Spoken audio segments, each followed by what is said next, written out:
इस कार्यक्रम के प्रायोजक हैं श्री महेंद्र कुमार जी गंगवाल की पुण्य स्मृति में श्रीमती कुसुम जी गंगवाल, श्रीमान राहुल जी गंगवाल, श्रीमती सुनीता जी गंगवाल, श्रीमान विनीत जी गंगवाल, श्रीमती रीना जी गंगवाल, कुमारी गाथा धार्मिक, कुमारी नयांशी, कुमारी रिवेधा, कुमारी आर्या, कुमारी ऐशना सहित समस्त गंगवाल परिवार एवं सम्यक ज्ञान प्रचार प्रसार ट्रस्ट, श्यामनगर, जयपुर, राजस्थान। सहजता नामक काव्य आदरणीय दादा डॉक्टर हुकुमचंद जी भारेल साहब द्वारा लिखा गया बहुत ही सुंदर काव्य है और मात्र 14 छंद इस काव्य के हैं।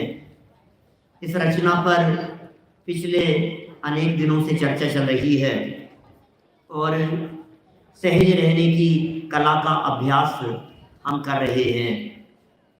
होना भी चाहिए, क्योंकि जीवन में यदि कुछ करने योग्य काम है तो वो एकमात्र है सहज हो जाओ। देखो सबको, जानो सबको, और करना क्या है फिर? पर के करता धरता तो है नहीं, बस सहज हो जाओ, सहज हो जाओ, सहज हो जाओ। इतना सा धर्म है, इतना सा मार्ग है, बस इतनी सी ही बात है कि सहज हो जाओ। देखिए, बहुत सारी बातें हमने यहाँ इस सहजता के संबंध में की थी। जगत का परिणमान, नगर का परिणमान, दुनिया की व्यवस्थाएं, जितनी उठापटक इस पूरी दुनिया में दिखाई देती है, ज्ञान की गौरव गरिमा, संत साधर्मी का सत्संग, तो बार बार में मैं दिन भर गुनगुनाता रहता हूँ, बड़ा आनंद आता है। बोले क्या है सत्संग? किसे कह रहे हो आप? सत्संग है, सत्संग है। तो किसका नाम सत्संग है? बोले सहज हुए कि नहीं? या दिन भर कहीं ना कहीं भाग दौड़ उठा पटकी चलती रहती है? बंद करो इस दुनिया की भाग दौड़ को। लेकिन कार्यकर्ताओं को तो भाग दौड़ ही पसंद आती है। शांति से बैठना ये कैसे चलेगा?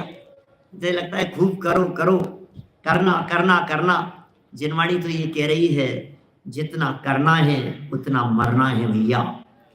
संत साधर्मी का सत्संग सहजता है, सहज हो जाओ। सभी के मन में उमंग की बात कही थी, तरंग की बात कही थी, आत्म प्रसंग की बात कही थी, अंग अंग के पुलकित होने की बात कही थी, आत्म अनुभव की तरल तरंग की बात कही थी। जगत में सहज सहजता अरे समाई है सब में सर्वांग। ये सब बातें हो गई थी। पुस्तकें आप लोगों के पास में है, जो लोग लाइव सुन रहे हैं उनमें भी कोई साधर्मी अभी लाइनें डाल देंगे आपके सामने। देखिए, 8 नंबर के छंद की भी चर्चा कर ली थी। सब धर्मों का है भाई साहब, सब द्रव्यों का धर्म है सहजता। आप क्या सोच रहे हो मैं सहज हो जाऊं? तुम कोई बड़ा काम नहीं कर रहे हो।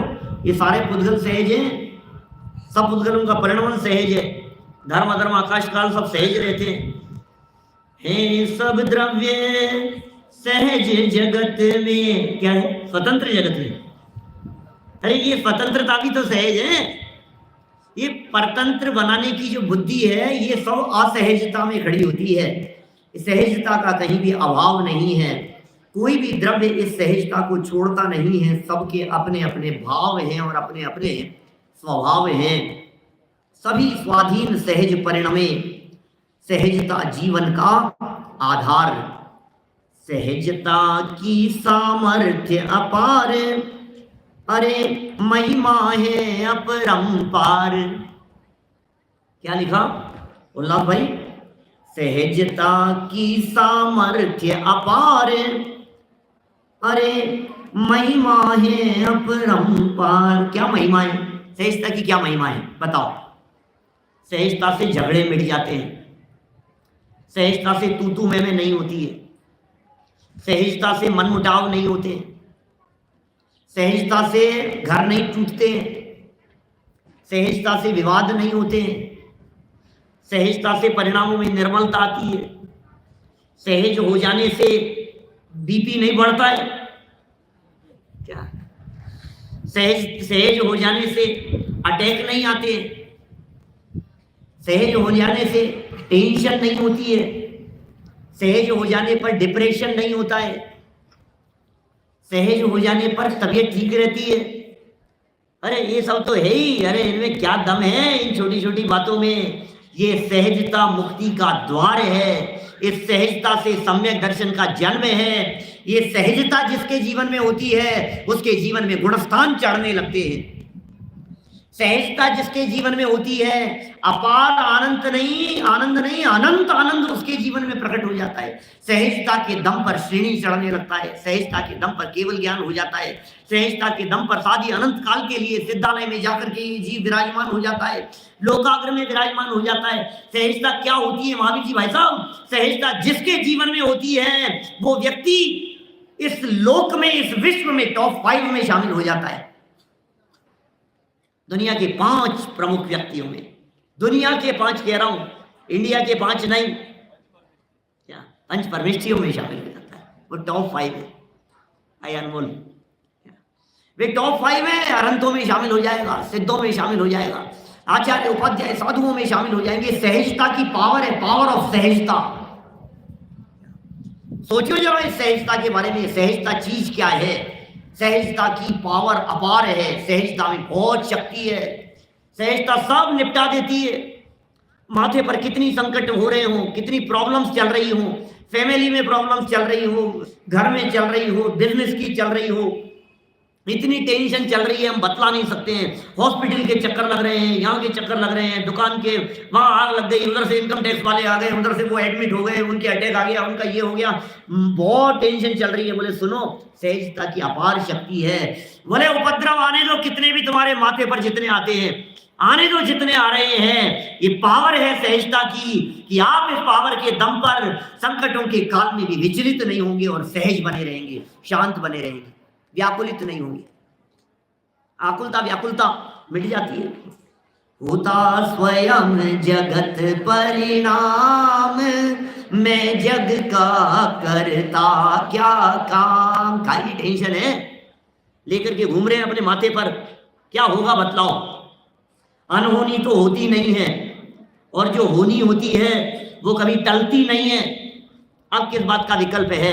सारे संकल्प विकल्प दूर होने पर जो परिणामों में निर्मलता आती है उसका नाम है सहजता। कितना सुंदर लिखा है दादा ने यहाँ, सहजता की सामर्थ्य अपार, अरे महिमा है अपरंपार। सहजता की सामर्थ्य, अब ये किसकी सामर्थ्य है बताओ मुझे? किसकी सामर्थ्य है कि इतनी प्रतिकूल परिस्थितियों में भी इस जीव को सहज बनाए रखे? किसकी सामर्थ्य है? सहजता के अलावा और किसी की सामर्थ्य हो तो बताओ। अब ये जो व्यक्ति जितना सहज हो पाता है भूमिका के अनुसार, गुणस्थानों के परिमाण में, मिथ्या दृष्टि की सहजता, घोर मिथ्या दृष्टि भी सहज हो जाते हैं। कैसे हो जाते हैं? कई तरह के अवलंबन होते हैं उनके पास में। कोई पैसे से सहज हो जाता है, कोई पावर से सहज होने की कोशिश करता है, लेकिन जो ज्ञानी होते हैं, थोड़े स्वाध्यायी अभ्यासी होते हैं, वे तत्व ज्ञान के बल पर सहज होने की चेष्टा करते हैं। भले ही मिथ्यात्व है कोई बात नहीं, लेकिन तत्व ज्ञान का बल है ना आपके पास में। कितनी परिस्थितियां, मतलब अभी कोरोना में तो रोजाना मौत का तांडव दिखाई दे रहा था अपने को। क्या पता कब किसकी क्या खबर आ जाए, रोजाना यही चल रहा था ना। आप लोगों के पास में क्या पावर थी नितिन भाई? आपके पास में क्या पावर थी? सहज बात नहीं, भगवान के ज्ञान में जो झलका है, हम तैयार हैं उसके लिए। लाखों वर्षों तक जीऊं या मृत्यु आज ही आ जावे, ये पंक्तियां कब निकलती हैं? जब परिणामों में सहजता समाती है। जब तक परिणाम में सहजता नहीं होगी, हैं आप तैयार? लाखों वर्षों तक जीऊं या मृत्यु आज ही आ जाए, हैं क्या तैयार? महेंद्र भाई बोलना तो बहुत आसान है, तैयार है? अभी गाड़ी तेजी से आकर के बराबर में रुकती है तो धड़कन नहीं मिटती है अपनी। पैर यहां से थोड़ा सा फिसल जाए ना उतरते समय, एकदम ऐसा लगता है बच गए भाई साहब। आज तो पता नहीं क्या होता। मरते तो नहीं, यहां से गिरने में मरते तो नहीं, लेकिन हाथ पांव ऐसे टूट जाते हैं, महीनों के लिए दब जाते, लटक जाते, अस्पताल में भर्ती हो जाते, फ्रैक्चर हो जाते, पता नहीं क्या। आज तो कितना घबराते हैं हम, मरने से डरते हैं, मरने की चर्चा मात्र से डरते हैं।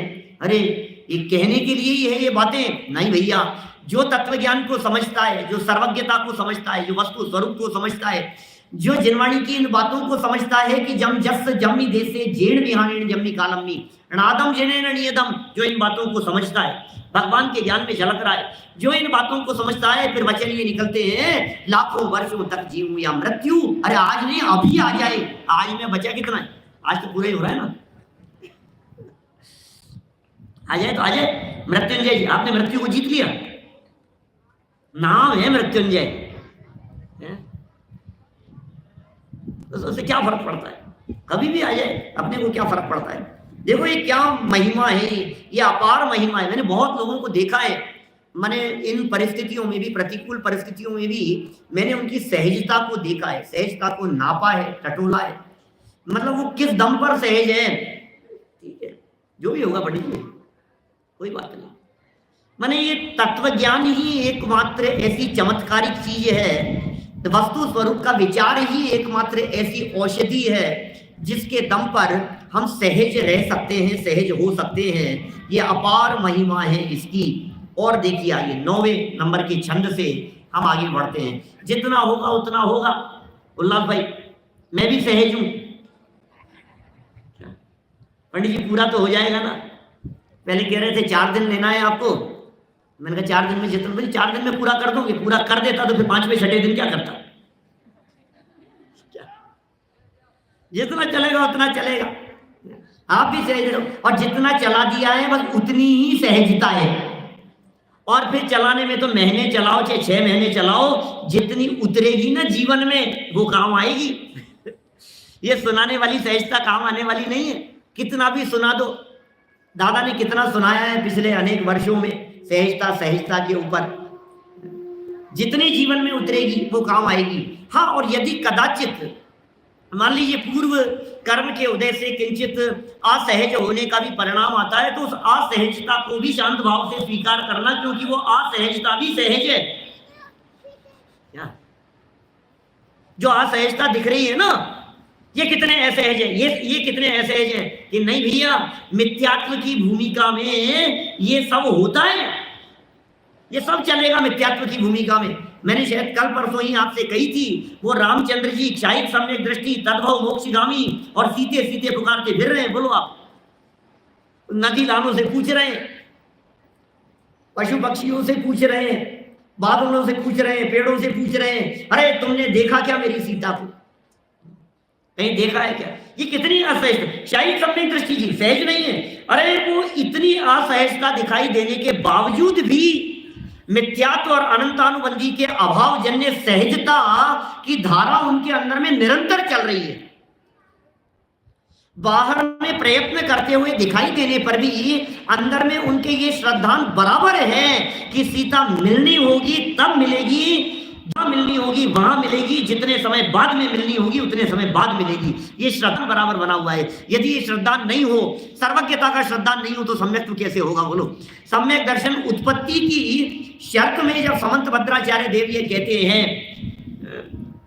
श्रद्धानम परमार्थानाम आप्तागम तपोव्रताम, जब सम्यक दर्शन का लक्षण बना रहे हो, सम्यक दृष्टि किसे कहते हैं, इस परिभाषा में जब वो कह रहे हैं श्रद्धानम परमार्थानाम आप्त आगम तपोव्रताम मुनिराज, बोले इनकी जो श्रद्धा है वो सम्यक दर्शन है। से किसी का हम पर कोई न भार, सभी है अपने जिम्मेवार। ये क्या है? ये बातें, ये कैसी बातें हैं? कौन जाने इन बातों को? सारी दुनिया सिर्फ दूसरों को दोष देना जान रही है। देखो, आप अपनी लाइफ में देखना, अपने जीवन को देखना, सुबह से शाम तक अपनी परिणति को देखना। तूने ऐसा कर दिया, तूने ऐसा कर दिया, ऐसा क्यों कर दिया, इसको ऐसा करना चाहिए था, इनकी व्यवस्था वहां करनी चाहिए थी, ये उसको लेने के लिए क्यों नहीं पहुंचा, इसको वहां इतने बजे पहुंचना चाहिए था, उसको ऐसा करना चाहिए था। दिन रात यही तो चल रहा है ना हमारे दिमाग में। क्या चल रहा है? सुबह से शाम तक यही तो हो रहा है हमारे द्वारा। ऐसा क्यों हो गया? ये क्या लिख रहे हैं यहाँ? कौन जिम्मेदार है इस बात का? प्रवचन समय से शुरू नहीं हुआ, इसका जिम्मेदार कौन? बताओ। आज तो 9 बजे शुरू होने वाला था ना, फिर आप 9:15 कैसे हो गए? तुम 9 से 9:15 में चिंता कर रहे हो, वहां 66 दिन डिले था।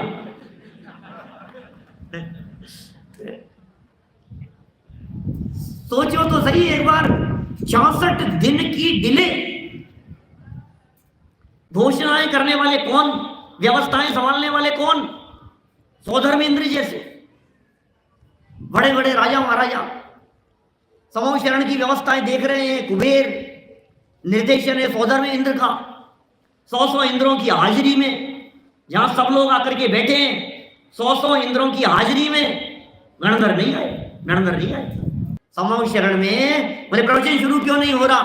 बोले जो गण है ना हमारा मुनियारी का, श्रावक श्राविका, इनके जो प्रमुख है गणधर, गणपति, तुम गुण गण मणि गणपति, गणत न पाव ही पार। कौन है गणपति? बोले वो नहीं आए अभी। तो बोले उनके आए बिना दिव्य ध्वनि शुरू नहीं होगी, उनके आए बिना कार्यक्रम। बोले किसी भी काम में आप ध्यान रखना, सौदर में आगे से ध्यान रखना, कोई कार्यक्रम करो तो प्रमुख है वो गणपति के बिना, गिरधर के बिना दिव्य ध्वनि शुरू नहीं। अब वो बाद में फिर उसके वो रूप बदलते बदलते वो ग्रहित मिथ्यात्व का पोषण करने लगे सारे दुनिया भर में लोग। लेकिन ये कितनी सुंदर बात कह रहे हैं, सहजता सब द्रव्यों का भाव, सब द्रव्यों का भाव है, सब द्रव्यों का स्वभाव है, सब द्रव्यों का स्वरूप है ये।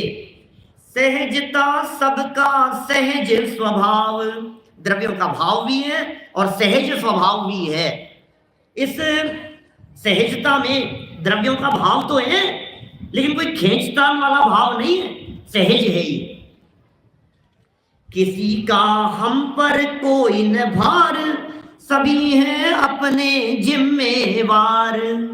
सब अपने अपने जिम्मेवार हैं भाई साहब। मेरे साथ मेरे माता पिता ने ऐसा कर दिया, मुझे अच्छे स्कूल में नहीं पढ़ाया, मेरे साथ इन्होंने ऐसा कर दिया, इन्होंने मेरे साथ ऐसा नहीं किया, इन्होंने मेरे को मौका नहीं दिया। दूसरों पर दोषारोपण करता रहता है दिन रात। सबका अपना अपना उदय है, अत्यंत स्वाधीनता है, अत्यंत स्वतंत्रता है। ये जिनागम का मार्ग, ये जिनवाणी का मार्ग अत्यंत स्वतंत्रता और स्वाधीनता की बात कह रहा है। अरे देखो कितने नालायक थे, अंजना को जंगल में छुड़वा दिया, कितने नालायक थे, घर में रहने से मना कर दिया। कौन करे? पुण्य का उदय हो तो सारे सहयोगी मिल जाते हैं, पाप कर्म का उदय हो तो सब पराये हो जाते हैं। कभी कभी सोचता हूं ऐसा कि वो सीता की अग्नि परीक्षा के समय जो देव आ गए थे, ये जंगल में छुड़वाया था, उस समय कहां सो रहे थे? वही तो है ना सीता, वही सम्यक दृष्टि, वही भेद विज्ञानी, वही तत्वज्ञान से युक्त। अभी तो आ गए, थोड़ी देर पहले ही जाते, नहीं आ सकते थे। जंगल में छुड़वाया तब नहीं आए, चलो कोई बात नहीं, तब तो रामचंद्र जी की गलती थी, सीता ने सहज भाव से स्वीकार कर लिया, किसी को पुकारा नहीं। लेकिन रावण उठा करके ले जा रहा था, तब तो पुकार रही थी, बचाओ बचाओ बचाओ, कोई तो है बचाने वाला। तब भी नहीं सुनी देवों ने, तब भी नहीं सुनी। पाप के उदय में कौन किसकी सुनता है भाई साहब? अपना उदय खराब हो तो कौन सुने?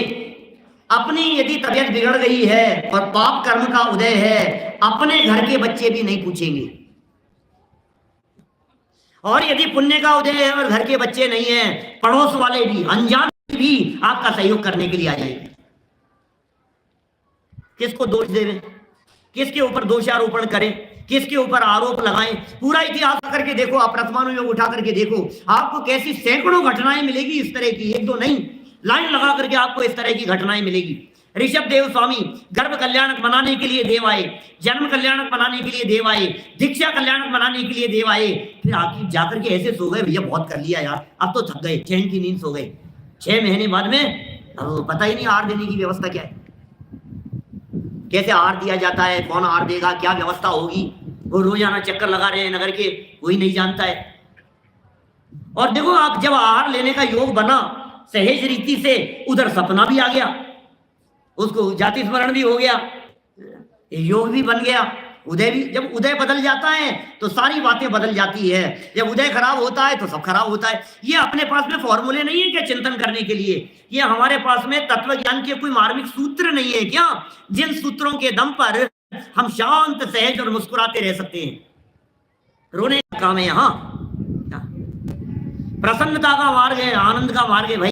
ये तो अपार आनंद का मार्ग हमारे को मिल गया, और हमारे महाभाग्य से मिल गया है, हमें ये तत्व ज्ञान मिल गया है। अब भी रोए हम, रोए वो जिन्हें तत्व ज्ञान नहीं मिला है। किसी का दोष नहीं होता भाई साहब। एक गिलास पानी के लिए बच्चा नहीं पूछता है, हमने कह दिया है तो पलट करके सामने जवाब देता है। तुम्हारे ही ऐसा कर्म का हो जाए, तुम क्या करो? नहीं मानता है तो नहीं मानता है, नहीं सुनता है तो नहीं सुनता है, आप क्या करोगे? घर घर में ऐसी कहानी है, एक जगह की बात नहीं है, पूरे दुनिया भर की ऐसी कहानी है। सब भुगत रहे हैं, सब भोग रहे हैं। संसार के दुखों को कौन नहीं भोग रहा है, कौन नहीं जान रहा है? टोडरमल जी साहब ने मोक्ष मार्ग प्रकाशक पेज नंबर 68 पर एक वाक्य लिखा है, बहुत सुंदर वाक्य लिखा। निखिलेश जी साहब ऐसा वाक्य दिया उन्होंने, अरे हम जो ये कह रहे हैं ये दुख ये तुझे अनुभव में आते हैं कि नहीं? और फिर लिखा, बहुत कहने से क्या लाभ, ऐसा लिखते हैं पंडित जी, जो प्रत्यक्ष अनुभव में आते हुए को अनुभव नहीं कर रहा है वो कहे हुए कि क्या सुनेगा। आप हमारी क्या सुनेंगे, आप हमारी क्या मानेंगे? आपको अंदर में लग रही है क्या ये बात? शिखर चंद जी साहब, अंदर में लगते हैं संसार के दुख दुख रूप, ये पीड़ा दिखाई देती है। प्रभु जी अब ना भटकेंगे संसार में, लगता है ऐसा, अब नहीं भटकेंगे। बस प्रभु जी को जाकर के सुनाया है। वो तो प्रभु जी वीतरागी हैं, यदि वे रागी होते मान लो तो बाहर निकलते हंसते बहुत जोरों जोरों से, ये मूर्ख अंदर आया था मेरे को कहने के लिए अब ना भटकेंगे संसार में, काम तो इसके ऐसे भटकता रहता है। बोले क्या करते हो भगवान, हमारे को देख कर बातें कर रहे हैं, बातें बनाना आता है। अब ना भटकेंगे, अब ना भटकेंगे। अरे वो नहीं भटकेंगे जिन्हें अपनी खबर हो गई है, सच बात है। जिन्हें अपनी खबर नहीं है, जिन्हें आत्मा की खबर नहीं है, जो त्रिकाली ध्रुव है भगवान आत्मा को जानते नहीं है, भटक ही रहे हैं, कब से भटक रहे हैं। तो कितना सुंदर लिख दिया, कौन किसका जिम्मेदार। एक बात समझ लीजिए, आज के बाद कभी किसी को दोषारोपण नहीं देंगे, कभी किसी को दोषारोपण नहीं देंगे। अपनी गलती को स्वीकार करेंगे कि बहुत बड़ी चीज है, अपनी गलती स्वीकृत नहीं होती है भाई साहब, स्वीकार नहीं होती है। किसी को गलती बता दो तो एकदम सामने से पलट के जवाब, मेरी गलती बता रहे हो, अपने आप को देखो जरा। और यहाँ तो हमारे अध्यापक गण गलती बताने का काम कर, अध्यापकों का तो काम ही यही होता है। प्रशिक्षण शिविर है ना कमलेश जी, यहाँ इसमें शिविर में क्या होगा, पढ़ाओ भैया, आ जाओ यहाँ पे, निकालो सब मिलकर के। अब ये बेचारा क्या करे, यहाँ 500 लोग बैठे हैं सामने गलतियां ढूंढने के लिए, नहीं मिलेगी क्या गलतियां? इन्होंने बहुत गलतियां निकाली है मेरी। अरे भैया कौन जिम्मेदार है? तुम यदि नहीं करते तो ये क्या निकालते? कौन जिम्मेदार है? गलती तो हमारे द्वारा की गई है ना, तब निकाली है ना। हम यदि नहीं करते तो नहीं निकालते। और क्या कह रहे हैं, किसी का हम पर कोई न भार, कोई भार नहीं है, कोई वजन नहीं है। जब सहजता आपके ख्याल में आती है, आप प्रैक्टिकल देखिए अपनी लाइफ में, जितनी बातें आपको अपनी लाइफ में जिनमें आपको विकल्प नहीं आता है, इसका मतलब ये है आपके माथे पर उसका भार नहीं है। जैसे उदाहरण के तौर पर कोई भी बात कर लूं, आदि ऐसा बाल कटाने के लिए गए नाई के और उसने ज्यादा काट दिए, तो आप बताओ तुम्हारे माथे पर कितना भार है उनको जल्दी बड़ा करने का? सोचो, बोलो आ जाओ। ज्यादा कट गए और ये नहीं, अभी तो इसको अब रोज यार क्या कर रहा है, सुबह खींच रहा है उसको उठते ही पहले, ऐसा वजन होता है, हो जाएगा अपने आप। नाखून ज्यादा कट गया, क्या करेंगे बोलो? नाखून ज्यादा कट गया तो क्या होगा? बढ़ जाएगा अपने आप। किसी को टेंशन होती है क्या? किसी के माथे पर भार होता है क्या इस बात का? ऐसा वजन होता है कि हमारे माथे पर कब बढ़ेगा? बढ़ ही नहीं रहा है, बहुत बढ़ ही नहीं रहा है, बाल बढ़ ही नहीं रहे, बाल बढ़ ही नहीं रहे, बढ़ ही नहीं रहे, हो जाएगा अपने आप। सहज है ना। इस कार्यक्रम के प्रायोजक हैं श्री महेंद्र कुमार जी गंगवाल की पुण्य स्मृति में श्रीमती कुसुम जी गंगवाल, श्रीमान राहुल जी गंगवाल, श्रीमती सुनीता जी गंगवाल, श्रीमान विनीत जी गंगवाल, श्रीमती रीना जी गंगवाल, कुमारी गाथा धार्मिक, कुमारी नयांशी, कुमारी रिवेधा, कुमारी आर्या, कुमारी ऐशना सहित समस्त गंगवाल परिवार एवं सम्यक ज्ञान प्रचार प्रसार ट्रस्ट, श्यामनगर, जयपुर, राजस्थान।